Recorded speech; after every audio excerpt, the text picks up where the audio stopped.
Welcome back to the Deep Dive. Today we're heading, figuratively speaking, of course, to a really fascinating place just outside Hanoi, Vietnam. It's called Quang Phu Cao Incense Village. You've probably seen pictures, these huge, vibrant bundles of incense. It's incredibly visual. But our mission today, using our source excerpts from Quang Phu Cao, Vietnam's incense village journey, is to dig a bit deeper. We want to uncover why it's not just a spot for amazing photos, though it absolutely is that. It's really a living window into Vietnamese culture, into tradition. We're aiming to find some surprising facts, things you might not know, like, did you know the bright red color isn't just pretty, it actually symbolizes luck and, warding off bad spirits. We'll get into more like that. Exactly. And places like Quang Phu Cao are just perfect examples of this blend, ancient crafts meeting modern life. It's a tradition that's still alive, and it gives you this really rare perspective on Vietnamese culture that you can, experience with all your senses, not just sight. Okay, so let's get practical. People are picturing these incredible incense displays. How do you actually get there? Where exactly is Quang Phu Cao, and what's the best way to make the trip from central Hanoi? Right, so location-wise, it's about 35, maybe 40 kilometers southwest of Hanoi. It's in the Ung Hoa district.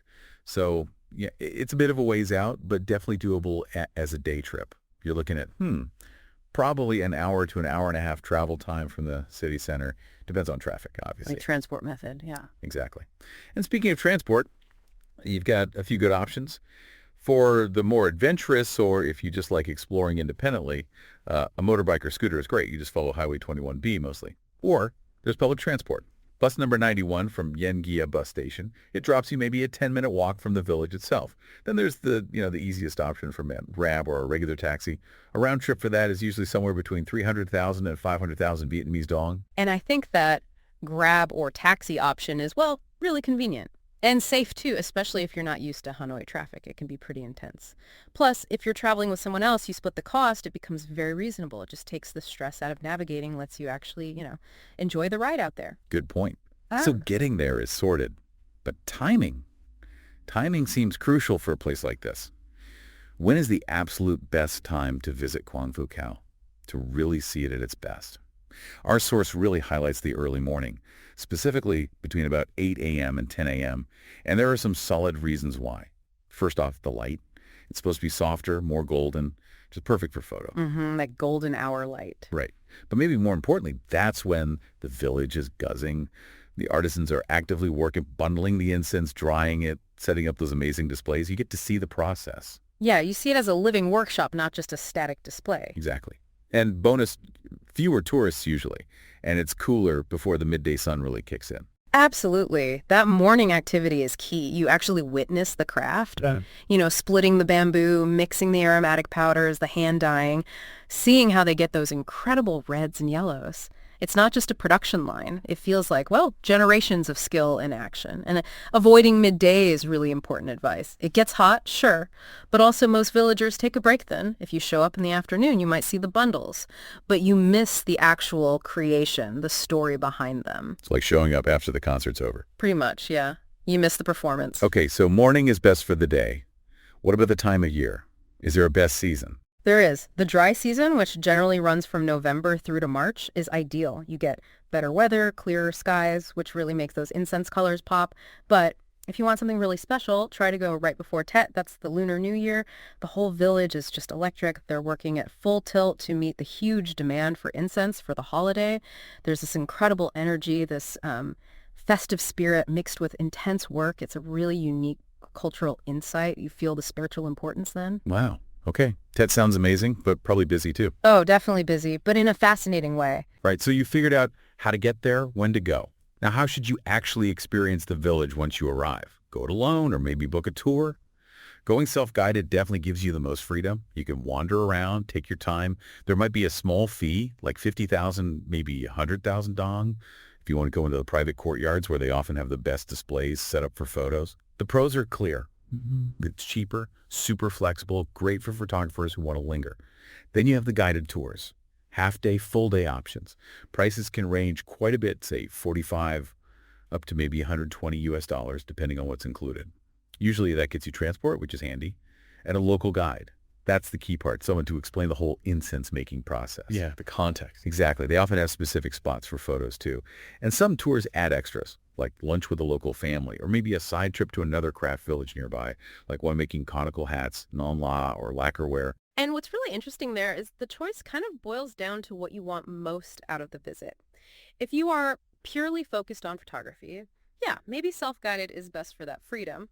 But if you really want to understand the craft, get the story behind the visuals, then a good tour can be invaluable. Specifically, look for tours that emphasize interaction with the artisans, not just photo stops. It's about that human connection. Some reputable operators, like Buy a Tour, Get Your Guide, often have options, or even some local expat-run agencies might offer more culturally focused tours. They dig a bit deeper. That makes sense. Focus on the interaction. Okay, so it sounds incredibly photogenic, a photographer's dream, really. What should you actually pack? And maybe even more importantly, how do you capture all that beauty respectfully without, getting in the way or being disruptive? Right, the basics first. Camera or phone, obviously. Make sure the battery is fully charged. You take tons of pictures. Definitely a hat or cap, sunscreen, water. The sun can be strong. Comfortable walking shoes are a must. Oh, and clothing. Maybe think about wearing bright or neutral colors. They tend to contrast really nicely with the deep red incense for photos. Good tip. But the really crucial part is etiquette. This isn't just a tourist site. It's a working village. People live and work there. So always ask permission before you wander into someone's private courtyard or home. That's just basic respect. Absolutely fundamental. And remember, the workers are skilled artisans doing their job. They aren't actors posing for you. So treat them and their workspace with respect. That means don't step on the incense bundles. Don't touch them unless someone invites you to. And, if someone does help you out, maybe helps set up a shot or lets you into their space, offering a small tip, maybe 20,000 or 50,000, dong's a really nice gesture. It's appreciated. Exactly. It's that shift in mindset, isn't it? From just taking a picture to actually being present and respectful in someone else's space. It really brings up that whole conversation about responsible tourism.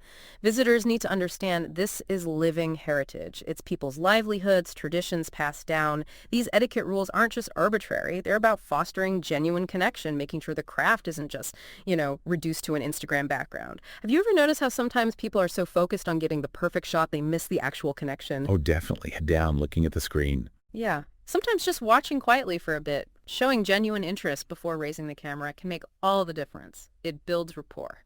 That's a really powerful point. So beyond those essential etiquette tips, any pro tips for really maximizing the experience, getting the most out of a deep dive into Quang Phu Cao? Well, some practical advice from the source first. Try to avoid weekends and public holidays if you can. Like a lot of popular places in Vietnam, it can get really crowded then, and that kind of takes away from the atmosphere. Good shout. It loses that serene feel. Yeah. Also, think about combining your trip. Since you're making the journey out there, maybe pair Quang Phu Cao with another nearby site. The Perfume Pagoda, for example, is a major religious site not too far away. Or on your way back towards Hanoi, maybe check out the famous train street. Or even another craft village like we mentioned, the Conical Hat Village. Make a full day of it. Makes sense. Maximize your travel time. And while, yes, it is an Instagrammer's paradise, those reds, yellows, purples are just stunning. Try to see beyond the lens. Let the camera be part of your experience, but not the whole experience. Absolutely. And connecting that to the bigger picture, I think the ultimate pro tip is engaging with the people. The real richness comes from talking to the artisans, if possible. Yeah. Hearing their stories, understanding the tradition. It's not just that the incense is beautiful, but learning why it's important in Vietnamese culture, how it connects families to ancestors, especially during Tet, or how it's used in daily offerings. That understanding transforms those bundles from just pretty objects into, potent symbols.